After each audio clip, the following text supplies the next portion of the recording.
I have no more campaigns to run. My only agenda, I know because I won both of them. Boom.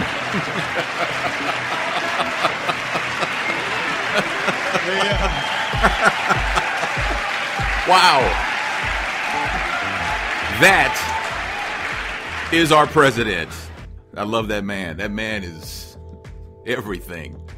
Hey, welcome to the Tony Scott Internet Show. President Obama's State of the Union Tuesday night. Last night was, I thought was like the best State of the Union speech he's ever given. Maybe the best one I've ever seen. And I've seen quite a few of them. That was pretty good. But that line right there, did he not shut them down? And Boehner was like, "What happened? What? I'm sorry. I don't know what happened." So it's like, but yeah, he, our president, my president, your president, President Barack Obama. Yes, sir. So what's going on? Word came down today, nothing official yet, but supposedly the federal government is not going to file civil rights charges against Darren Wilson, the former Ferguson police officer who shot and killed Michael Brown this past August. And we know what happened in Ferguson and what's been going on around the country ever since. Now, people in Ferguson, people in the surrounding St. Louis area are worried that is this going to trigger something again? Is this going to trigger more unrest, more violence, more mayhem, more rioting? What's it going to do? People are concerned about that, have every right to be concerned about that. I would just like to know, what is it that an investigation into a violation of someone's civil rights, what does that involve? Now, I understand, like, experts say that proving a federal civil rights violation is very hard to do. But what exactly is it that about, though? What does that all entail? I would be very curious to know that, because it's upsetting. I mean, it is. It's sad. It makes you angry. And every time this happens, it's like Michael Brown's family, they have to relive this all over again. And I hate that for them. They shouldn't have to do that. But there's absolutely nothing that's going to happen. And of course, people say that, we don't know the whole story. We don't know everything. I think we know a lot. You know what? But what it comes down to, I think it's just perspective.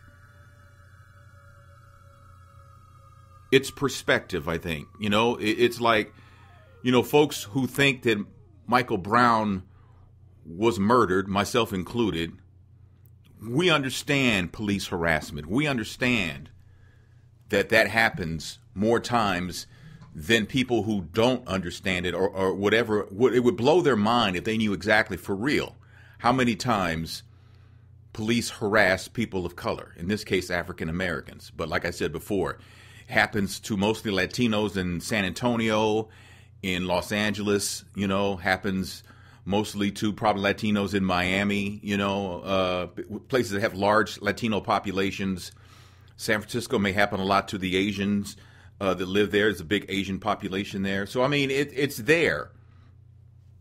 And I don't think that people who think that Michael Brown was wrong and was a thug and deserved to die, I don't think they're being completely honest with themselves, and they don't want to hear it.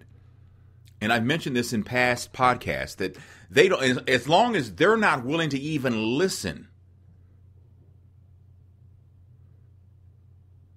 then we'll never be able to reason with them. So it's a waste of time to even try. Now, having said that, the folks who will be angry if this becomes official, what will happen? Will there be more mayhem? I don't know. You mean to tell me, like, this has happened twice, where there's been looting and mayhem and such, so is it going to happen a third time? You're going to go back into your own community and destroy it yet a third time? Is this going to be the plan? I don't know. I understand anger. I understand just being pissed the hell off at the police, at the government. I get all that. I understand all that. But lashing out in anger, and I don't think the people who were looting are really the ones who are, I think they're just taking advantage of a situation for a come up. I don't think people who are angry and demonstrating, I don't think those are the same people, with a few exceptions, but very, very few exceptions. I think those people who are looting and such, they're just there for themselves. They're not doing that in memory of Michael Brown Jr. They're not doing that in his memory. It's just not. I mean, the St. Louis County Police released more video today, pretty high quality video too, of a bunch of people who looted a grocery store a few weeks ago. And I have this belief that nobody keeps a secret. We just can't keep secrets. It's just our human nature. We can't hold on to anything. Eventually, it all comes out, and people are going to be recognized on TV, and someone's going to call and go, "Yeah, that's so and so." It's going to happen. It may not get all 200 of them, but they're going to get quite a few because people just cannot keep a secret. But I hope that the people have a right. Like I said, you have a right to be angry. You have a right to protest. You don't have a right to lay hands on people. You don't have a right to spit on people. You don't have a right to destroy people's property. You don't have that right. And if you do that, you should be prosecuted to the fullest extent of the law because you're not acting in the community's best interest. Plus, you're breaking the law. A lot of people I saw on social media were very upset that President Obama did not spend more time talking about Ferguson, talk about police brutality during the State of the Union. Some say, well, that's not the place for it. That wasn't the time for it. Well, when is the time for it? Would be the argument to that. I don't have an answer to that. I don't know. I know that when the decision comes, he plans on addressing it then, but I don't know why he didn't do it for the State of the Union. I don't know. Does it bother me? No, not really. Not really. I mean, it doesn't. Hey, what's the deal with this Deflategate that's going on? Apparently, the New England Patriots had 11 of the 12 footballs used in their AFC Championship game against the Indianapolis Colts underinflated. And now everybody's wondering what's going to happen. Some say they shouldn't be allowed to play in the Super Bowl. Well, that's not going to happen. That's just not going to happen. There's too much money on the line for that to happen. Well, they should let the Colts play instead of the Patriots. Well, I think the Patriots would have beat the Colts anyway. Well, why didn't the referees see that the balls were underinflated? I don't have an answer for that. I don't know. But I would imagine that it's probably not something that you notice right away. You know, unless you spend a significant amount of time with the ball. I'm guessing. What does an underinflated ball do? Well, it lets you get a better grip. It lets you, so if you can throw it harder, you get more spin on it. You can be more accurate. Does it affect the kicking game, field goals and stuff? I would imagine it does to some degree, depending on the weather conditions. But if Tom Brady was able to grip a ball better with the weather conditions they had on Sunday, and Andrew Luck was not, that right there don't seem right. Would it have made a difference? No, I don't think it would have. But the fact, to me, it's not so much that they underinflated the balls, which is cheating, don't get me wrong, but it's like the third time the New England Patriots, under Bill Belichick, have been caught cheating. 3 times. 3 times this has happened.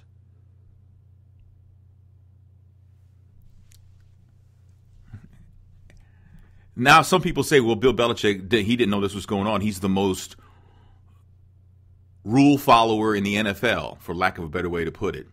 And to that I say bullcrap.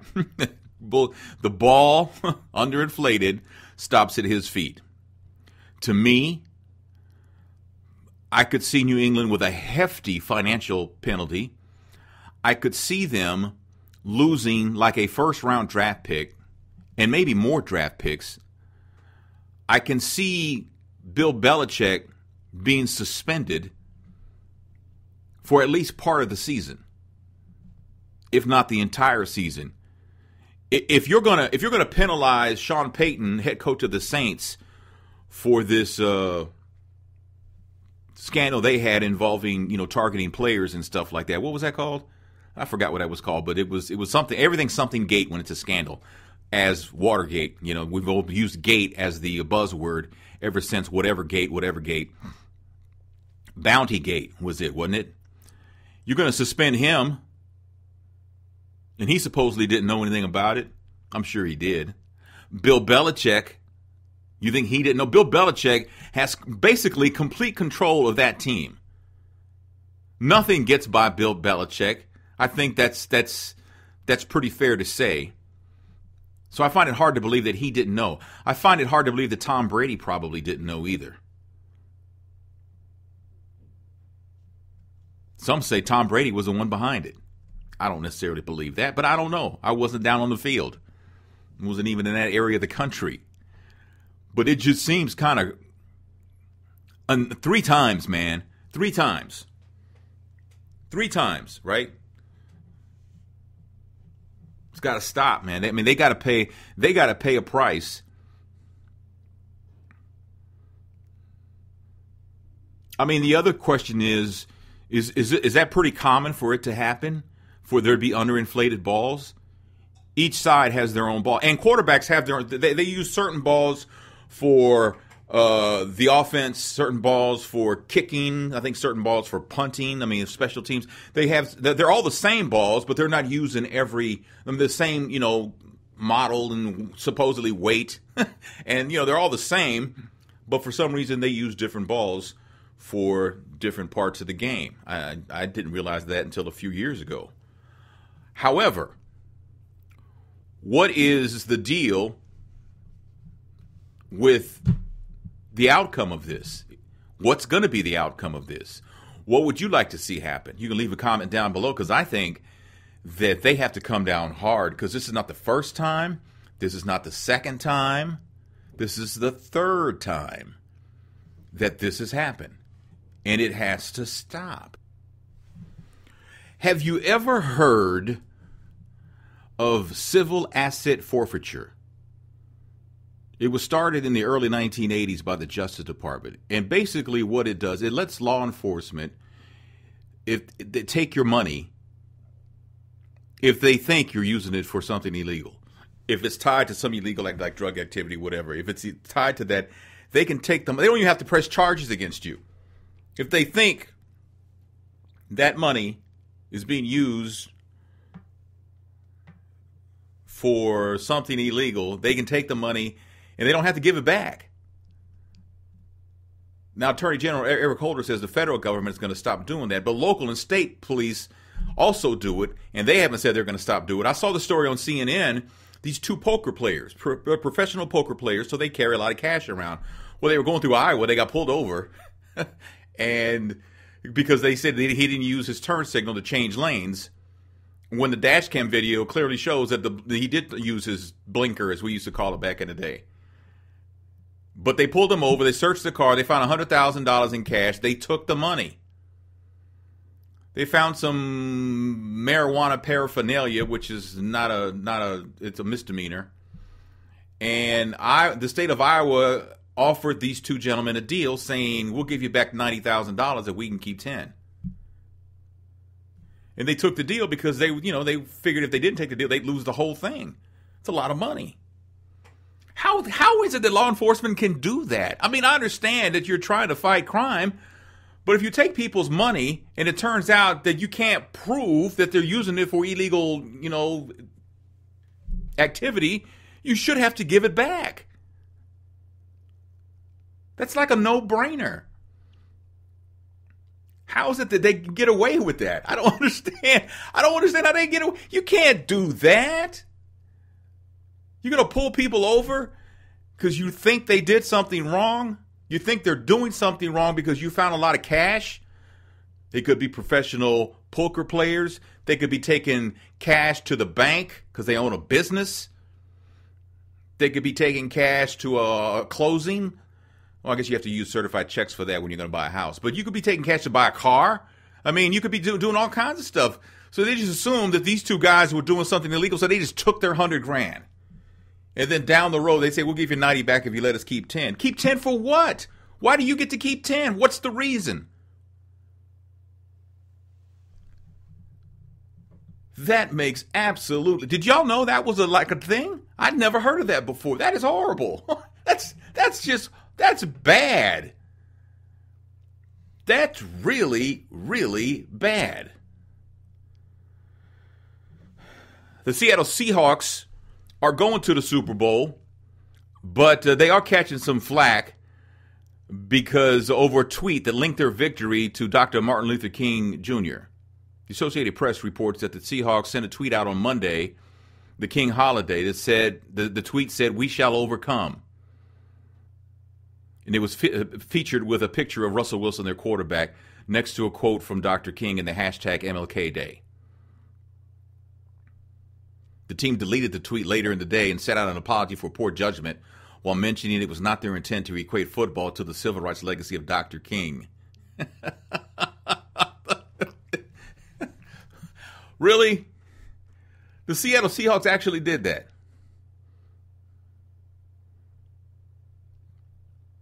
An overreaction on the part of football fans or of civil people? It was just wrong.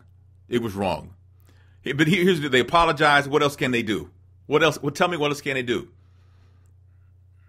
Can they make a donation to a civil rights charity in Seattle, a nonprofit? Should they do that?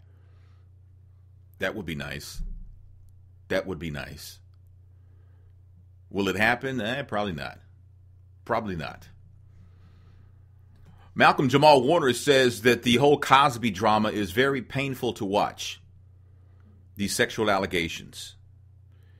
He says, he told Billboard magazine, quote, "He's one of my mentors, and he's been very influential and played a big role in my life as a friend and mentor. Just as it's painful to hear any woman talk about sexual assault, whether true or not, it's just as painful to watch my friend and mentor go through this. I can't really speak on any of the allegations because obviously I was not there.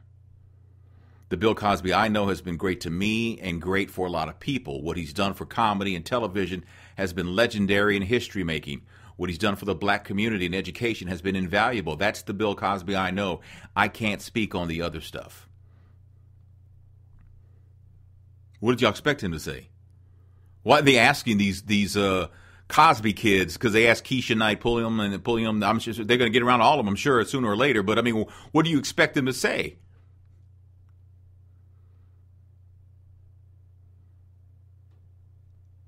You know, it's just, I don't know. It just boggles my mind why they asked them, because what are they going to say? Yeah, I remember I saw him goosing some so-and-so when she was making a special guest appearance on the show. I mean, they're not going to say that. I mean, come on. Come on, man.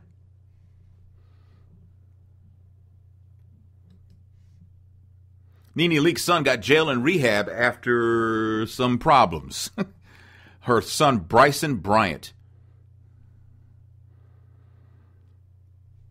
RadarOnline.com says in the fall of last year, Bryson Bryant was ordered to spend time in jail, followed by rehab after violating his probation and testing positive for using drugs. He's 25 years old. He did not meet with his probation officer after 4 scheduled occasions. He tested positive for cocaine during an ordered drug testing and skipped a court-required driving class and would not pay a $1,200 fine.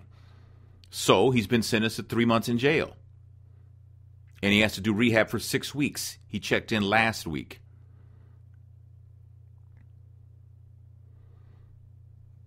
So, man, it's got to be. I mean, I don't know. I mean, what can he say?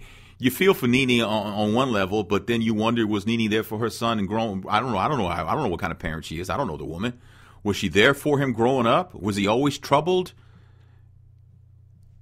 Did she put her career ahead of him? Hell, he's 25 years old. I mean, I don't know. Just sad. It's sad. It's sad. I mean, I've got relatives who've had substance abuse problems. I got cousins who've been locked up for. I got one cousin. It's almost been 40 years that he's been locked up. And you know what? I don't know why he's locked up. Must have been something pretty bad, though. I've never bothered to find out. I don't know if you heard about this, supposedly this whole Kenya Moore, Lupita Nyong'o drama. Kenya Moore claimed that a friend of hers was dismissed by Lupita after asking to take a picture during the Golden Globes after party. So Kenya threw shade at Lupita, saying she's only done 2 movies. She shouldn't be acting like that. Supposedly, Lupita apparently had the greatest comeback. This is the comeback that shuts the whole thing down, right? Lupita says, "Who's Kenya Moore?"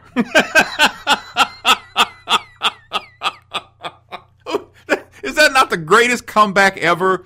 Kenya Moore's throwing you shade, and she's you're like, who is that? Who's Kenya Moore? Who's that? The name. Who is that? I don't know who that is. Who's that? Who's that? Roger Moore's daughter or something? Who is that? I don't know who that is. That right there shuts down the whole thing. Seriously. One of my favorite shows was Luther. Idris Elba did a series on the BBC called Luther, where he played John Luther, who's a cop. And it's a very dark crime drama, but it's really good. Really good. And apparently, Fox has ordered a pilot for the U.S. version of Luther. It's on Netflix. They've run it on the BBC. I don't know if they still are or not. I no longer have BBC on my cable package. I had to lay off the BBC. But it ran for three seasons. But my understanding is Idris Elba is not going to be part of this, though. He will not. I mean, he's working. He's not going to star in the U.S. version, but he apparently is going to be working on the project. But he will not play Luther, is what I'm hearing. And Fox will only commit to making Luther the U.S. version if they can find someone suitable enough to take Idris Elba's spot as the star of the show. Who could play the role of Luther in the U.S. version of that? Who would you like to see play that? I'd like to see them come with someone we've never heard of, an up-and-comer, someone who's really not that well-known. Not the same old, same old. We're always just the same old, same old. We need somebody new, some new blood. Who do you have in mind? Or maybe we go back. Who's not working right now? Gary Dourdan from CSI? I know he's going to be on Being Mary Jane, Gabrielle Union's show, when it comes back on BET. But who could play Idris Elba in the U.S.? Who could play Luther, Idris Elba's role, in the U.S. version of Luther that Fox is moving forward with, but only they can find someone to fill the shoes of Idris Elba? Interesting. Leave a comment down below. Tell me, what do you think? What do you think? And the Stevie Wonder Grammy salute that's going to be coming up next month will include Usher, Janelle Monáe, and Willie Nelson will be part of the Stevie Wonder Grammy tribute. To me, I think that if you're going to do a Grammy tribute to someone who's still living and can still perform, have them perform. Have them up there, man. Show us how it's done, Stevie. You know what I'm saying? I mean, Usher's great. Janelle Monáe is great. Willie Nelson's great. They're all great. But let's get Stevie up there, though, man. Let's make that happen. That's what I say. All right, I'll leave it right there. We're about 25 minutes in, and I told you that I was going to tell you about my next Tony Scott Live event. And if I can do that real quick for you, I would love to. It is going to be February 6th. That's a Friday night from 6 to 8 p.m. at Herb Arts, 2600 North 14th Street. We'll have refreshments, appetizers available for purchase. We'll even be selling the Yeah Man platter. Yeah, man. We'll have the Yeah Man platter. And I'll have a special guest co-host. Coco Rochelle is going to join me. So I'm actually going to do the podcast with a special guest. I've never done a podcast with a co-host. I've done radio with a co-host, as a lot of you know, but I've never done one with a podcast with a co-host. We'll see how it goes, though. All right, we'll be recording it for playback on Charter Cable. Also, we'll be streaming it live at unheardmedia.biz. You can get more information. If you'd like to be a sponsor of this event, you can hit up JP at unheardmedia.biz. JP at unheardmedia.biz. All right? Thanks so much for your support, for listening, downloading, sharing, thumbs up, subscribing to the YouTube channel, all that stuff. I really appreciate it. I'll talk to you tomorrow. God bless you all.